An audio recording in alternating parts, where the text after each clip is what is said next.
ஒரு அழகான கிராமத்தில் மாயா என்ற சுட்டிப் பெண் இருந்தாள். அவள் வீட்டுக்கு அருகில் ஒரு பெரிய பூந்தோட்டம் இருந்தது.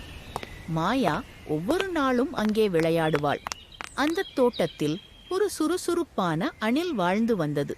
அது எப்போதும் ஓடியாடி கொட்டைகளை சேகரித்துக் கொண்டிருக்கும். மாயா அந்த அணிலை பார்ப்பதை மிகவும் விரும்புவாள். ஒரு நாள் அந்த அணில் மிகவும் சோகமாக ஒரு மரத்தின் அடியில் அமர்ந்திருந்தது. அது ஓடவும் இல்லை, விளையாடவும் இல்லை. மாயா மெதுவாக அதன் அருகில் சென்று, "ஏன் சோகமாக இருக்கிறாய், குட்டி அணிலே?" என்று கேட்டாள். அணில் கண்ணீருடன், "நான் மிகவும் ஆசையாக சேமித்து வைத்திருந்த ஒரு பெரிய பாதாம் கொட்டையை காணவில்லை" என்று வருத்தத்துடன் கூறியது.